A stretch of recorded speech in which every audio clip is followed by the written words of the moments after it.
Jewish Insights with Justin Pines on JBS is made possible in part by the clubs at Pearl River, New York, luxury rental communities for ages 55 and better, now leasing Phase 3 at the Reserve, and the B.L. Manger Foundation.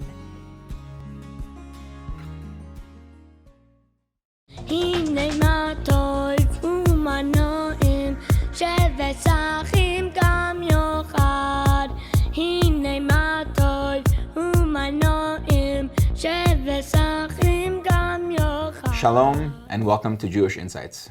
Since October 7th, you and I and many others have been witnessed to discovering many national treasures of the Jewish people. We've seen amazing people, amazing places. Many guests on this show and many other shows on JBS have spoken about this generation, discovering a new generation that has really stepped up to the plate in the way that they have defended and fought for and given everything of themselves to the Jewish people during this time. But I also want to remind us that national treasurers were not born on October 7th in Israel. There are places and people that have been in Israel for decades that have been unbelievable special gems of our people that bring so much pride and joy to the Jewish people and that are such important stories to tell. And so it's my honor today to introduce you to a national treasure that predates October 7th by several decades, and it is both a person and a place. The person is my guest today, Yehuda Kohn, and the place is Bet Elazraki Children's Home, which is in Netanya, Israel. Yehuda is the director of Bet Elazraki, and over 30 years ago, he and his wife Ricky arrived at the home, which at the time housed 37 abandoned children. Today, Bet Elazraki is the safe and loving home to over 200 at-risk children of all ages. These children were removed from dysfunctional and often life-threatening family situations. It's also a reminder for us, we think often about the war in Israel, but Israel also consists of real people with real families and real challenges that are going through their own challenges that have nothing to do with the war in Israel, or maybe are indirectly related to the war in Israel, and that they need our help as well. Bet Elazraki's method has been proven successful over and over, as the home's hundreds of graduates have gone on to break the cycle of distress and to become successful leaders in Israeli society today, as well as to create stable and loving families of their own.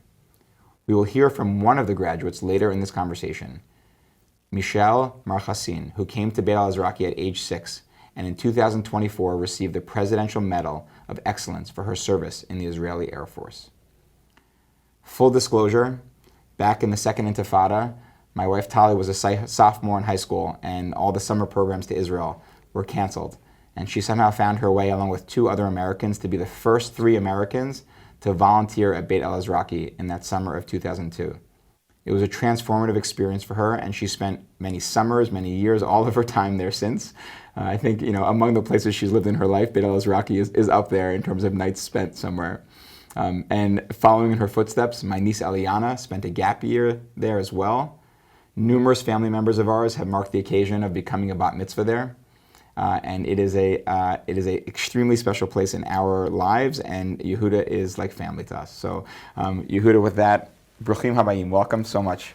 Thank you so much for having me here. After this presentation, it will be very, very hard to tell you more about Bet Elazraki. But your family, as you said, have a huge part in our life. Well, it's great to have you here. Thank you. Before we get to Bet Elazraki, I want to get to know you a little bit. It's not every person I know is running one of the most important children homes in the world, and you started on that path. Who are you? Tell me a little bit about yourself. All right, where I came from. I think that everyone is where he's coming from. Mm-hmm.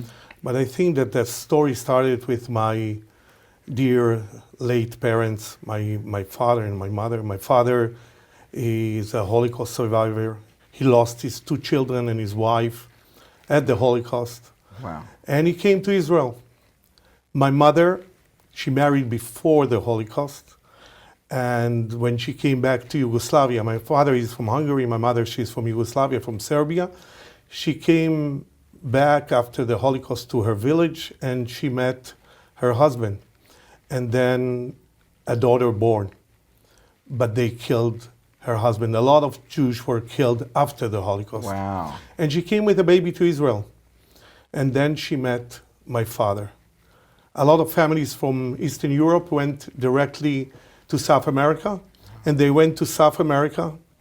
They didn't believe that they will have more children. My father was really not a young man. My mother wasn't a young lady, and I born in Uruguay, me and my sister. Wow. And they felt that they really building a new generation. They didn't believe that they will have it. And they decided, all right, we have a new generation, we're going back to Israel. Got it. Wait, so let me just make sure I have it all. First of all, I did not realize that. So both of your parents had families that they lost. One, Right. Your father lost his wife and 2 children during the Shoah, and your mother lost her husband only? Her husband only, and came back. Her husband after the Shoah, which Right. I've never heard stories like that. And then they came to Israel and then moved from Israel to Uruguay. That's right. And you have a half sister, half sister and another full another sister. sister that came after. Yeah. You both were born in Uruguay. Both born in And Uruguay. then you First came- my sister and then Okay, me. And how old Yes. were you when you came from Uruguay? I was 4 years old. In Got it. '64, we came to Israel, and I grew up in a moshav. My father was an older man already, and my mother. And I went to school in a moshav. Close to me were all the kibbutzim and everyone who had over there kibbutznikim, young parents, and I came to school, and my father brought me to school. It was very, very special days. Actually, I grew up also with Benny Gantz. He was in my class for 10 years. Got it. We went to the same. He also has the same story with Holocaust survivors, and Wow. actually, that's guided me a lot in my life. When you say that guided you, you're talking about your parents or the moshav, both? No, actually, to know, they didn't speak a lot about it, but to know that you had brothers that are not with you and what my father is feeling. So all the relationship to children and to take care of children and to be there for someone else was very, very Wow. important for me. Even though that it took time until I got more close to my father, and actually it was when I started to have children. Then he told you some of these stories. Yes. Right. I was curious that he told you. You knew growing up that both of them lost people? I didn't know until the age of 12, I didn't know why my sister had 2 names, 2 last names. Because she had her last name from her father, Right. and she had my last name. And then I asked my mother why I don't have 2 last Right. names. And it was so hard for them to tell me. So only in the age of 12, I understood that she's my half-sister. And that's when you realized you also had siblings that were. Right. Wow. Only if I will jump to the end of my father's life. So before he passed away, he asked me when he will pass away, I shouldn't speak about him. He knew that I know a little bit to speak. Yeah. So I should speak about them. That was actually the first time that I Wow. knew their names. Wow. How old were you then?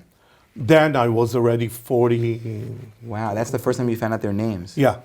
He didn't speak about them. He Wow. didn't speak. He didn't want to speak. We only knew that they exist. We have one picture, but that's all. Can I ask you what were their names? Yeah, Abraham and Mordechai.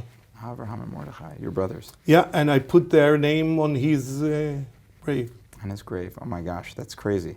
Holy cow. Okay, so then maybe that starts to give us some idea Yeah. of the life that you live. So what happened between you were in the moshav, and how did you end up So going on the path you went on? I had 3.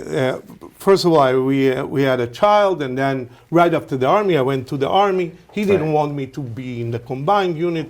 I really wanted, so I went to the army rabbinical, and then Oh, that was your father. He said, Yeah, go to the he rabbinical. didn't want me to What's go the to a rabbinical combined- unit? What do you do?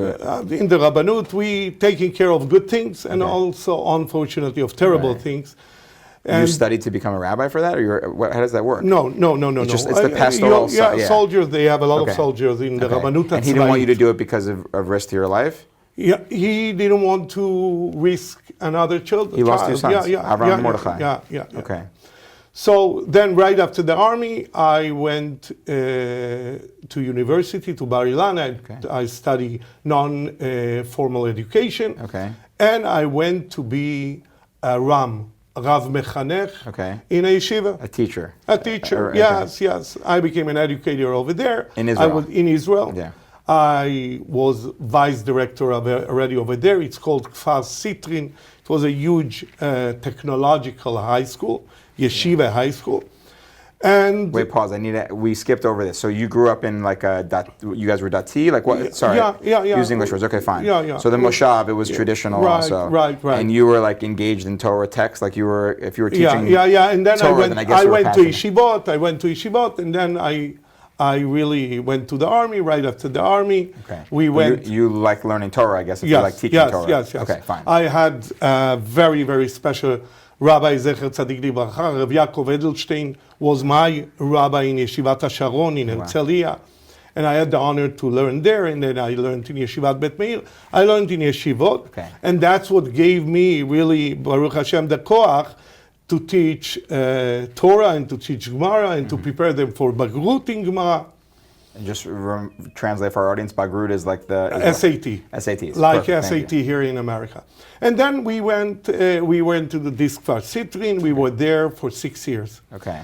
And they used to come to me from the Jewish agency to ask me for teachers for a board. Yeah. So they were teachers sending, like here, shlichim in Yeshiva Flatbush, in all the places over here.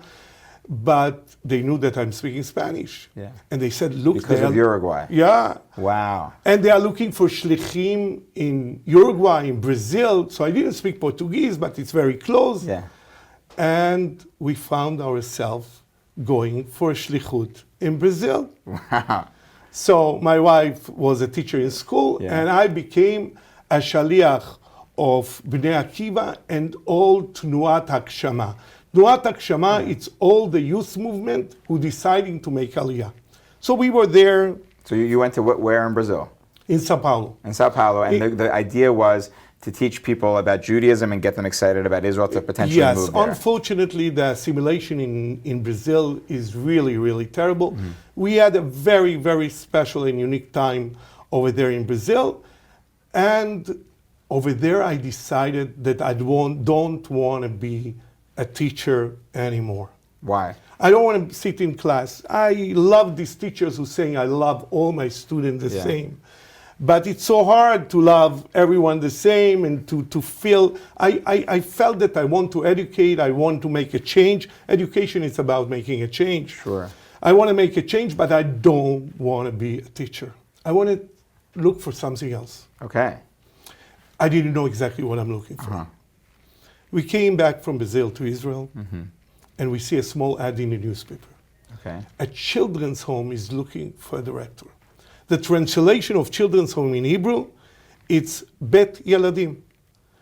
All right, I grew up in a moshav. All the kibbutzim had Bet Yeladim. Yeah. The children were sleeping in Bet Yeladim. I said, what is a Bet Yeladim Right. in Netanya, in a Right. city? And just so I understand, so when you're saying a moshav, because typically parents would sleep in their own spaces and all the children would sleep in one In space. the moshav, no. In a kibbutz. But all the moshavim were surrounded with kibbutzim. Okay.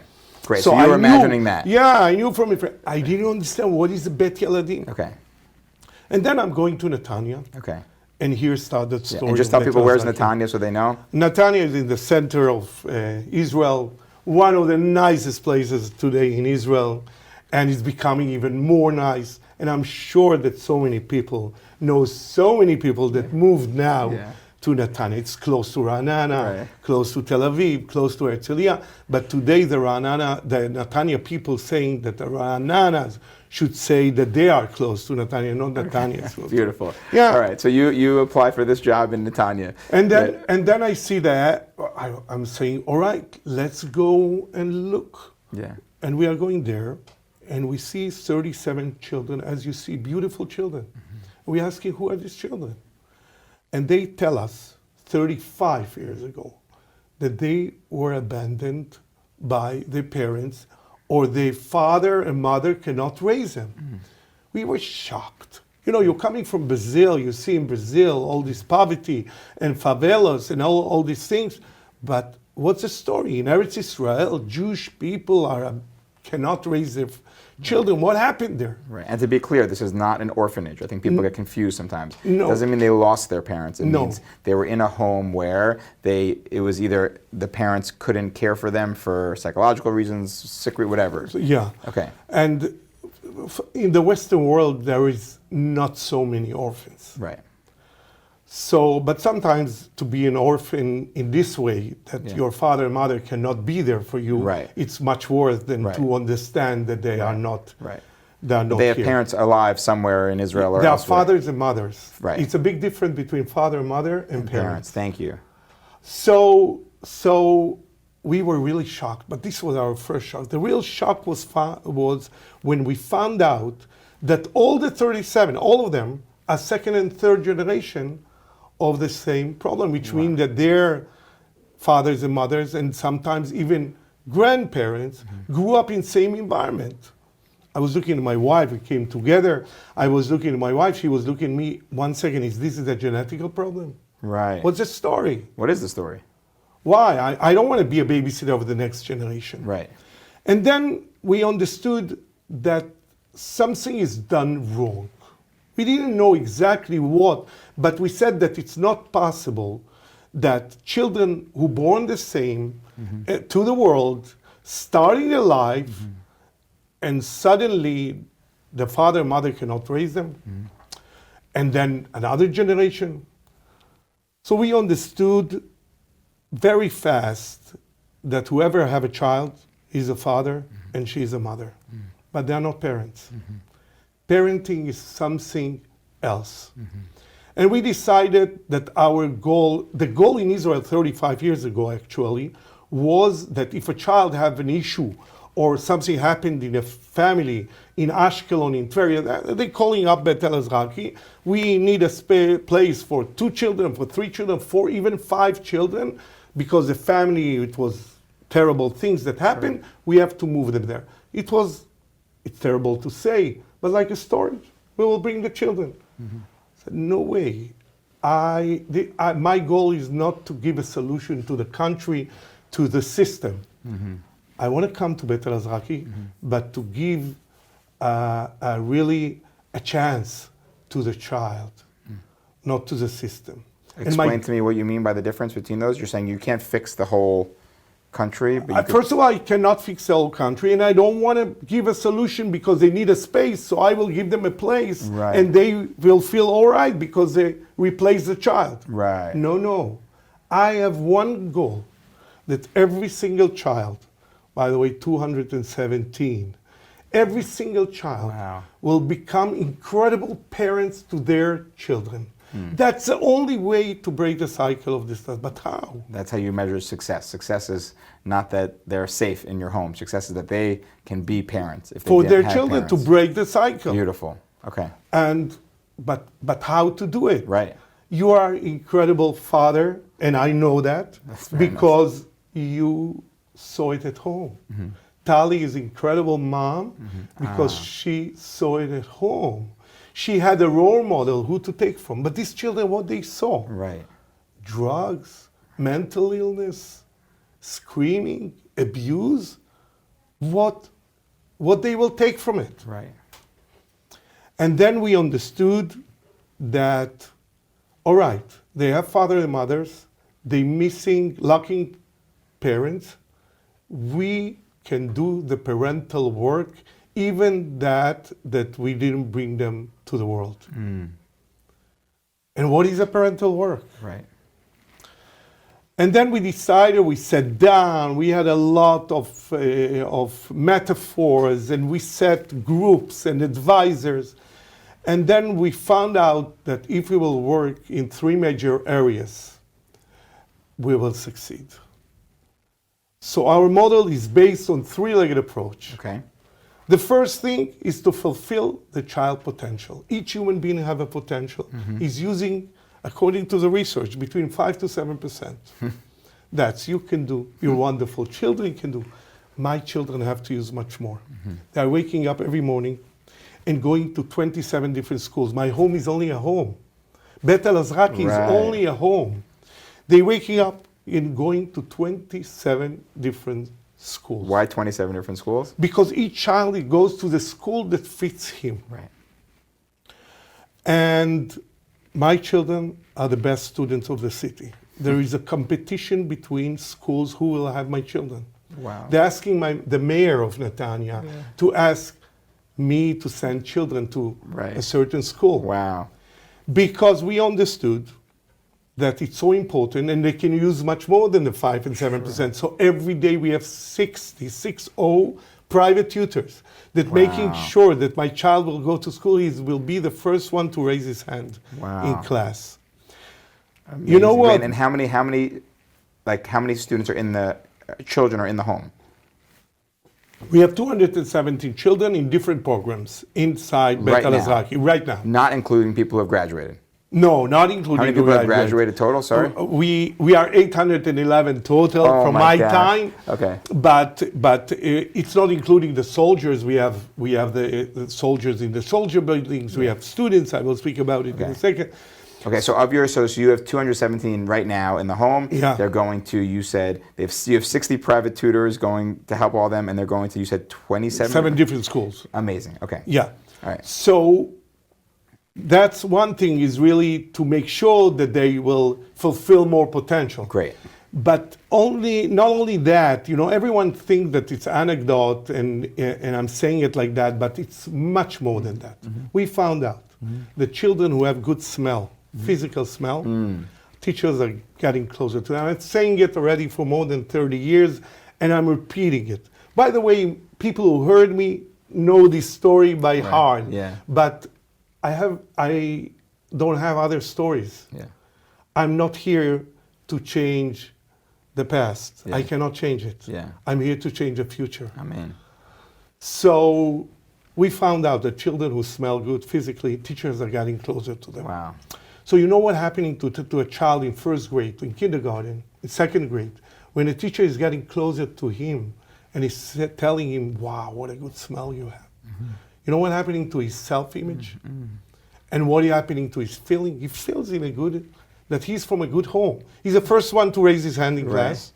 He smells good, looks good. Yeah. And a teacher in first grade, they are standing. The children are sitting. What they see their head, their hair, and smell. All right, So this is the first Just thing. not to be so literal, but you're saying they should be clean and show up clean to Oh, school. of That's what you're course. saying. You're not saying like perfume. You're saying like they should be clean. They should be clean, and poverty and distress have a terrible smell. Right, and so feeling like a mensch. Feeling like a mensch, and yes. By the way, I have teachers who calls me up to ask me what kind of softener we use in the laundry. Amazing. But we don't tell the secret. It's a Coca-Cola secret. It's a Bet Elazraki Coca-Cola Amazing. secret. Anyway, so totally this is the first thing really to fulfill the potential. The second thing, I think that it's the essential thing, the most important, is stability. Right. Stability is so important for human beings. Children at risk have no stability. Right. In Israel, most of the children are going to residential homes, and they're moving. All the time they're saying, we were Yaldei Mosdot. Yaldei Mosdot, which means I was in a lot of homes. If they would say, I'm Yeled Mossad, one home, they would think that he was in the Mossad, But no, I'm Yaldei Mosdot. I moved from place to place. In America, the system is a little bit more foster care, also moving from place to place. A child who comes to Bet Elazraki found a home. They're staying. We will be with him in daycare center. We will be with him in kindergarten. We will take him to first grade. Happiest day of parents. Everyone is going. Everyone is coming with his mom, his dad, or both of them. Yeah. And everyone is so happy. And my children is coming with me, with the social worker, with the counselor, and they're crying. Always. They also want Abba and Ima. And we tell them, don't worry. We will be with you in Kita Aleph. We will tuck you into bed. We will wake you up in the morning. We will do your birthday. We will take you to the doctor when you will be sick. We will do your bar and bat mitzvah. So many people are coming to share their bar and bat mitzvah with us, with our children, and that means so much for them. Right. And we are there. We promise them to be there in high school.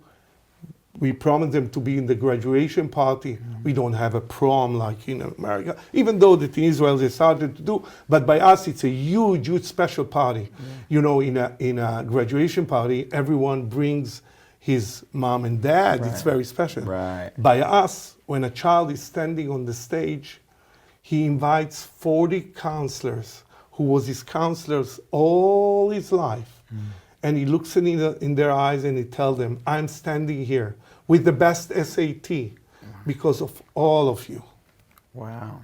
Because as every single one in the world have the Kodesh Baruch Hu, his father and mother, our children have the Kodesh Baruch Hu in a huge puzzle of so many people. And each one of them are part of this puzzle. And we promise them that we will be in the army. We have now 39 children who are serving now in this moment in the army. We know exactly what's happening with each one. In the weekends, they're coming home. To Bet Elazraki. And we promise them that we are there with them. And when they finish the army, we promise them we will take them to university. You remember, they're best students. They're going to their first degree and second degree. Now, in this moment, we have 28 first degree and 6 second degree. And we are there. We pay their tuition. Wow. And when she meets, doing university, or right after when she meets a boy or he meets a girl, we are meeting the other side. Whatever they give, we are giving. Yeah. Oh my God. And we walk them down the aisle. Yes, oh my God. That I know. Yes. And we are asking them, everything is all right, but don't meet too wealthy families because then it costs a lot. But we are there. And when they have children, we walk down the aisle already, 147 children. Oh my gosh. And we are there when they have their own children.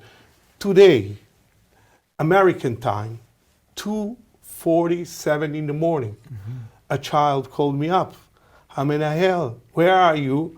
I said, never mind, what happened? Tom, what happened? I have a boy, and I want you to be the Sandak next Monday.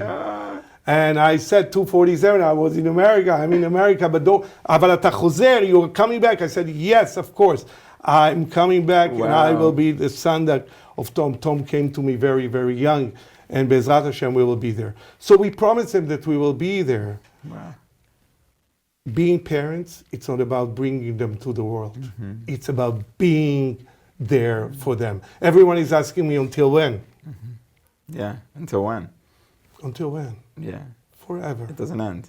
Doesn't end. Forever. Wow. A human being have to know that someone is there for him forever. Wow. Bet Elazraki is a home for life. And that's why my children knows what parenthood mean. They can be parents for their children because they will be there for them. Wow.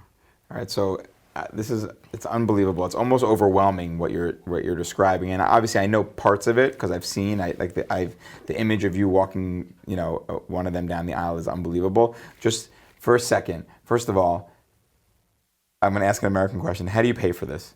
Right? Is it government? Is it individual donors? How do you're getting private tutors, sending people to college, paying for them to get married? Like, how do you do that? Look, the government until the age of 18 is 70% from the budget comes from them. Okay.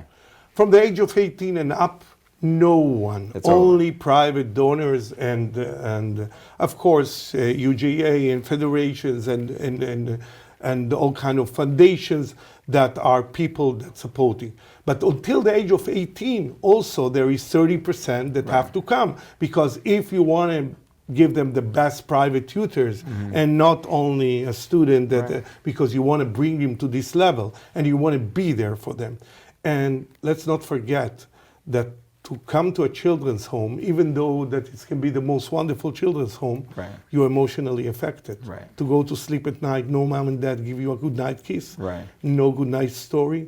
A young counselor is telling you over there, you are affected emotionally and you need support. And that's why we have every single child, you have a treatment in a level that he needs to make sure that he will have the tools to rehab and to recover and really to be there then for his children. Amazing. And so we had Parshat Yitro a few weeks ago, I guess, and we had this idea of Jethro or Yitro coming to Moses and saying, you can't do this all by yourself.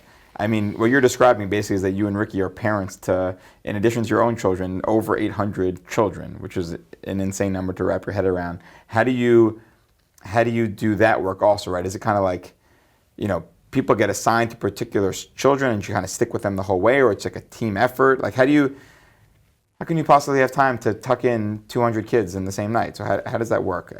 Everyone's working together. What's the staff like? One of my major roles at the home, it's, as I said, it's to make sure that the children will be incredible parents, but also that my staff will be happy. Mm-hmm. I have 105 people in the staff. Most of my management group are more than 10 years with me. Wow. And to keep today staff for so many years, it's really, really a mission. Mm-hmm. Unfortunately, we have lack of counselors because, as we spoke a little bit before, counselors, it's not a profession. Mm-hmm. You're not a teacher, you're not a social worker. Right. So most of the people are coming for 2-3 years and then they are leaving. We know, but it's better to have someone for 2 or 3 years that you should be strong enough and not burned out. Mm-hmm. And yes, we have national service girls. Mm-hmm. But in the last 10 years, we have something very unique and special. We have a seminary that's called MTC, Midreshet Torah Chesed, American girls who are coming for a year. They're doing their gap year by us. They're studying in the morning, really very, very high studies and quality. But afternoon, they're doing the Chesed. They are with the children. So they are there really, really to help us and to support us and to be there for the children. So we have 105 people on the staff, plus a seminary that is 40 girls. We have national service girls that are helping us, and all together we are there for the children. But yes, my wife and myself are living at the home. That's a place that we raised our private children, that's what we call them. Our own children, we have 5 children, thank God. We came with 3, 2 born there, thank God, all of them married, all of them have children. You know, why the joke of private children, I saw you were laughing. In the home, when a child buying himself a clothes, each clothes have a number in the back that we should know who it belongs to, like in the kibbutz. Yeah. When he bought it by himself, he's putting the letter P. That it doesn't belong to the home, it's private, is. So I have my private children. That's where it came from.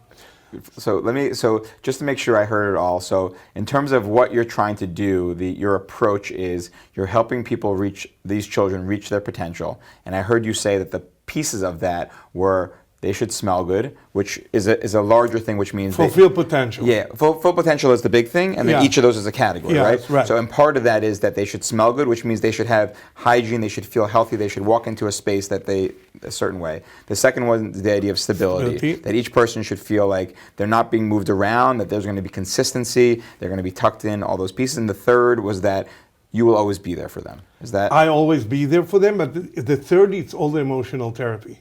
Ah, okay. All the emotional part. Okay.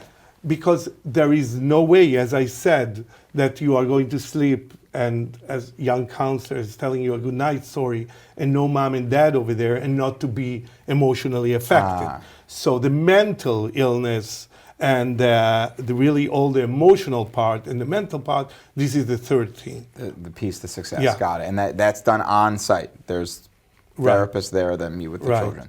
Got it. Okay, fine. I want to, the way you've described this, it's almost like one thing led to another, but I want to ask you to reflect a little bit around, it's not a typical path, right? You're making it sound like, well, that's after Uruguay, this is what you do, that kind of, not Uruguay, after Brazil, but you need to be a certain person, have a certain drive to do this. What drives you? Like, why do you do this work? Is it like, I have an obligation to God, I have an obligation to the children, I lost my brothers? Like, what's behind this work for you and for Ricky?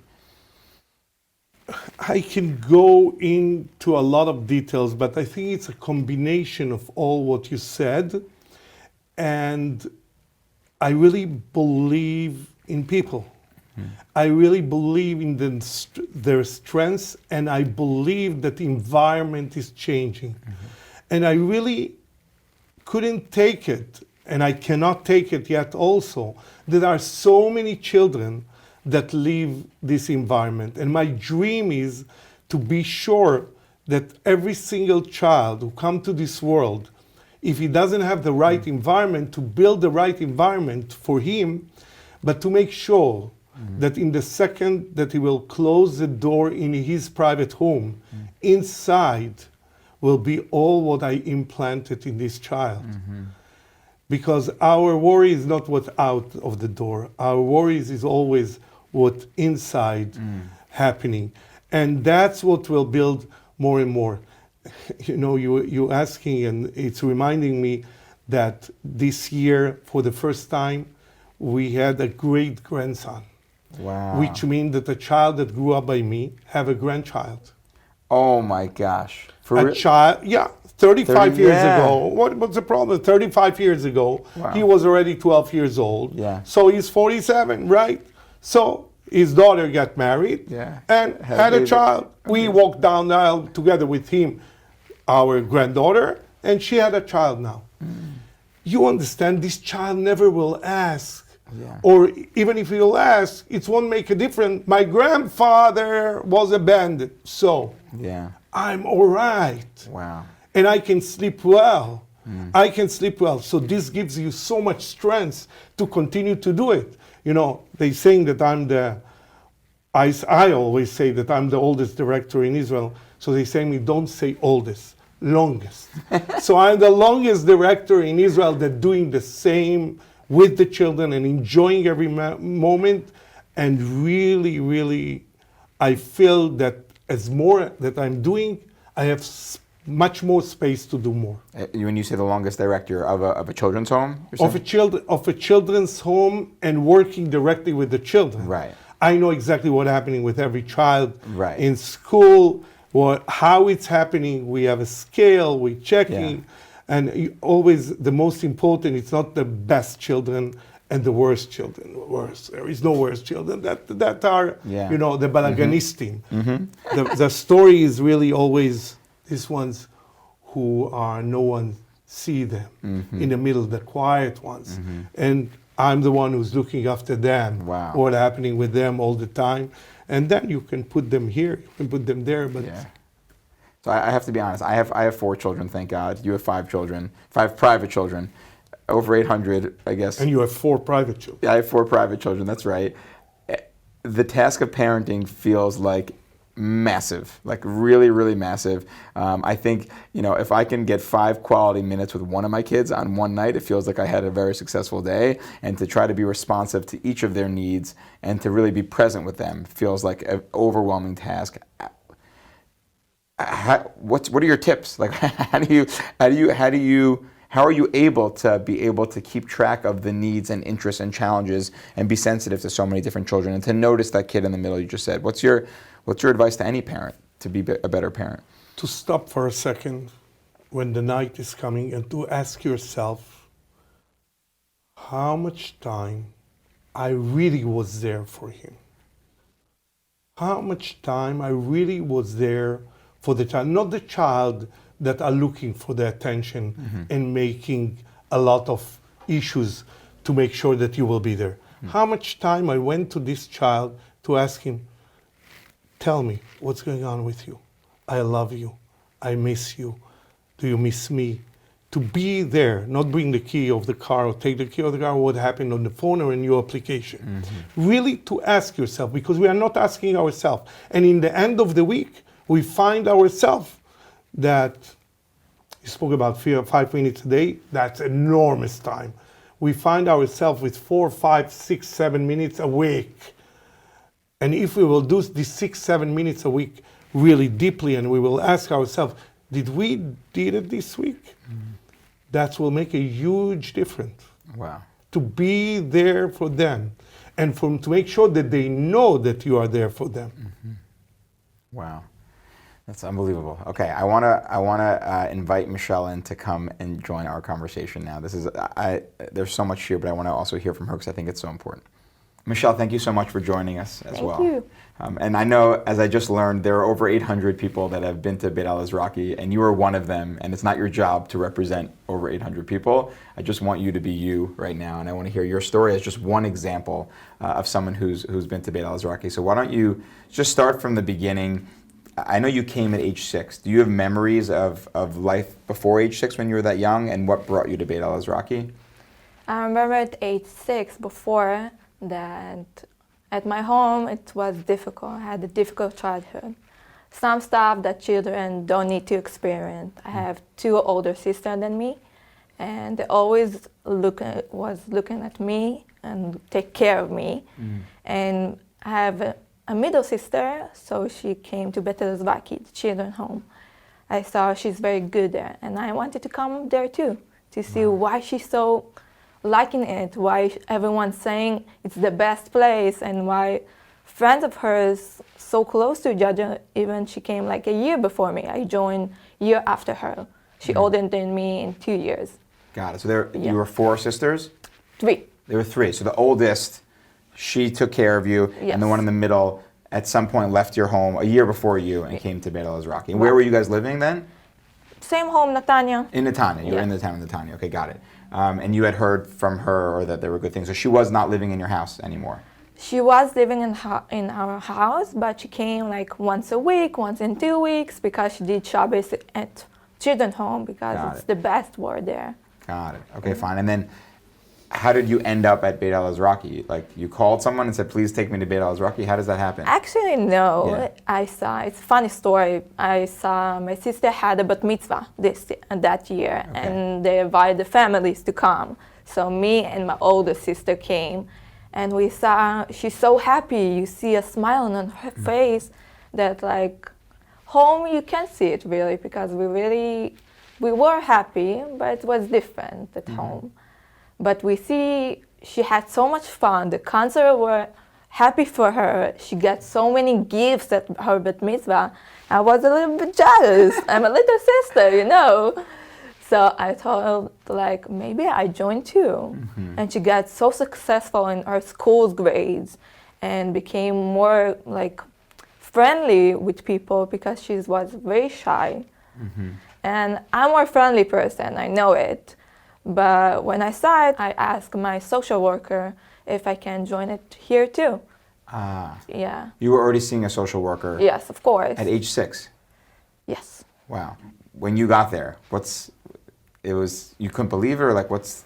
I remember my first day, it was a little bit scared, because you not really know what you're getting to. They tell you, of course, the social worker tell you that you're gonna have concert, they're gonna be in charge of you, there are gonna be so much kids. I remember the group as boys and girls, because we were small. I remember it's together. And I came in the house, and the counselor came. And they say, hi, I'm your counselor, nice to meet you. Can we help you? Can we show you your room? You want to put your stuff? And they came so smiley at me. And I really had like some, not pressure, but really calm down and say, okay, I'm good. I know I can trust those people. I know I'm in a good place. And you see kids running from place to play in the trampoline, I remember we had, and like, playground, and it was crazy, but I like it because you see very life in this house. Wow. And tell me if you're comfortable sharing, if you're comfortable. Of course. What was it like also leaving your home? Was it a conversation with your parents? Was it I'm sad to leave? Like what was that like? I don't really remember, but I can remember I'm telling my mom that for now I know best for me it's to go live somewhere else, because I know I have my mom, I have my dad, but she wasn't there for me really. She wasn't there for me when I wanted to really study something like hard. She wasn't there for me. I knew in Bet Elazraki, in the children's home, I know I would come to a concert and she would help me. She would come and say, of course, let's go, let's sit. Let's get some quiet place. I know it was better for me. My mom would understand. My dad was out of the picture. Got it. Yeah. Got it. And then tell me just a little bit about, so, it's a long time ago when you were 6, but tell me a little bit, that experience of going through Bet Elazraki. What stands out to you in your mind? What are some of the things that you remember from Till now? Yeah. It's really, I knew they're going to believe in me. They're not going to give up on me. I remember you have your senior year, before senior year, at 11th grade, we had Bagruyot. Bagruyot, it's like big test and a lot of pressure, and it was hard. SAT. SAT. Yeah. So it was hard to me, and I remember that day, it was difficult for me. The counselor were always like helping me and tried to help me and always believed and tell me, don't give up because I know you know, and I know you can do it. Don't give up on yourself because you can do it. And it was like, okay, maybe I can do it. Maybe I know like a little bit. So it's a long way because it's very like till now, till I'm 21 almost. Yeah. It was 15 years. 15 years. Yes. You've been at Bet Elazraki 15 years. Can you believe it? It's unbelievable. Yeah. And so I hear you saying a little bit is that both stories you shared talked about the counselors, right? They're kind of like that first group that really is with you each and every day in and out. Do you have memories of, we talked earlier a little bit about like bedtime, right? The counselors, putting you to bed and reading you stories. Did you have moments where you were like, I miss my mother, or I'm so happy I'm in the same place as my sister? Like, what was that like for you? I feel so like home. I knew I have my counselor, I have my friends. In one room you have 4 friends, so we always speak sometimes when the counselor goes. Yeah. Sorry. So no, and I was close to my sister, so I always can like go to her. We were in different groups. I was in younger, she was on older. So I have my place. I could speak with my sister and can tell her maybe to call my mom or maybe not. But it wasn't a need really. And if you're comfortable sharing as well, what's your relationship with, tell me, your oldest sister who was not at Bet Elazraki, your mother, you said your father was out of the picture. Yes. Are you in touch with them? Are you close with them now? What's that like? Yes, I'm close with my mom and my older sister. But they're in the picture, they know it, of course, but my mom wasn't really there for me. Right. And if how do you think about that? I'm asking hard questions. I hope that's okay. And you can totally choose not to answer, but like, I've seen some of the children who have gone through kind of like, they'll have like Yehuda and Ricky walk them down the aisle, that kind of thing. How do you think about that question? How do you think about your relationship with Yehuda and Ricky, and how do you think about your relationship with your mother? How do you place that in your brain? Ricky and Yehuda are my second parents. I know I can trust them. I know I can go to him if I have something to think about it. I will tell him, like, next year I want to study. I want to go to university. I will speak to Yehuda because he's like father to me. He takes care of you. Yes, of course. Right. Every time that I need something or even to ask him, Ricky, like I come sometimes to visit the children home.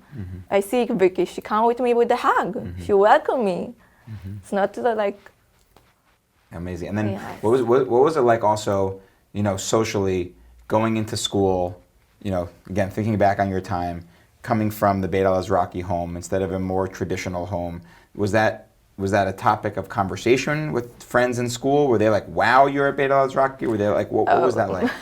Actually, when we were at school, half of the school were at the children's home, so it wasn't a problem. Everyone knew we came from there, and we're proud of this. We're not like shy and say, no, we're not from like, no, I'm proud to be from Bet Elazraki, from the children's home, of course.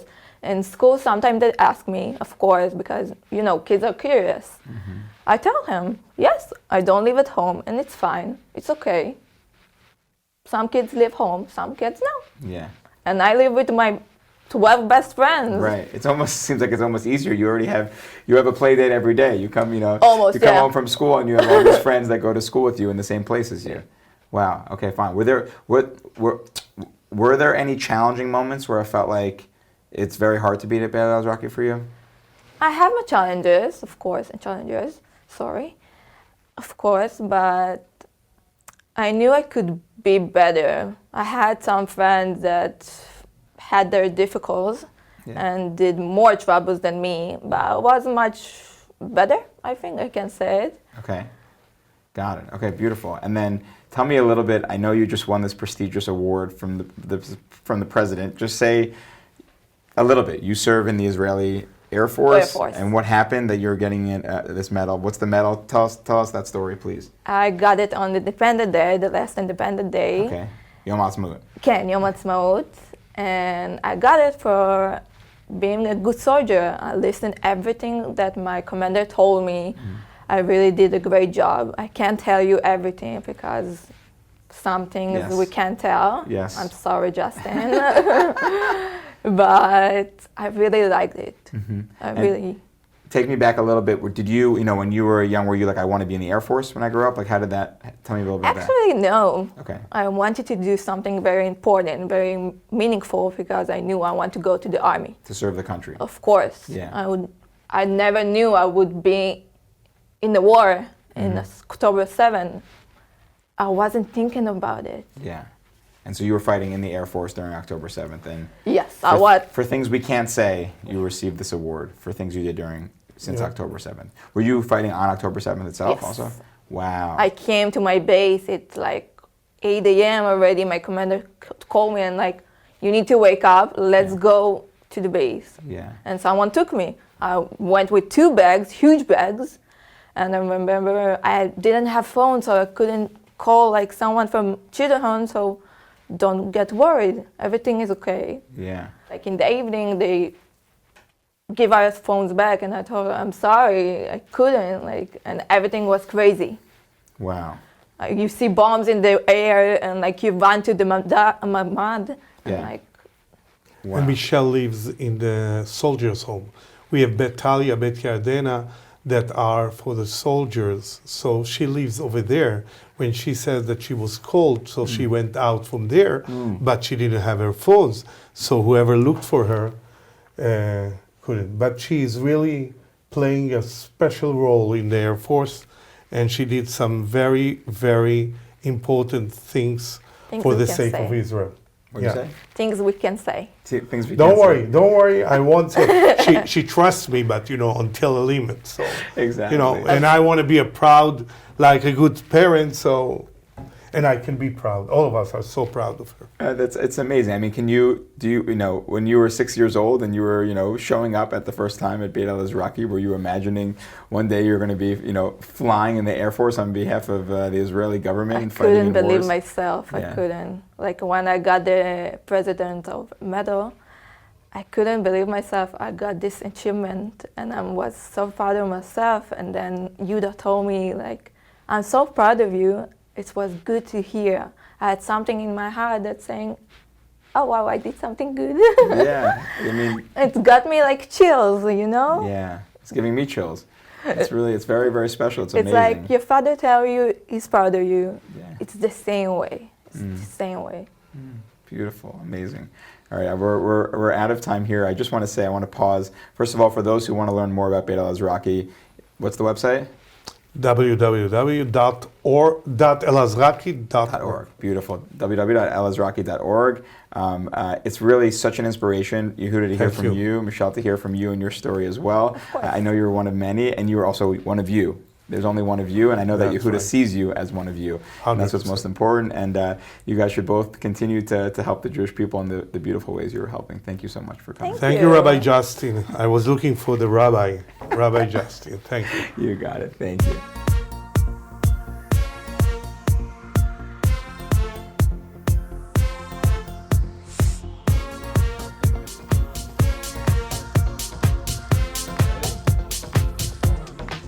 הנה מה טוב ומה נעים שבת אחים גם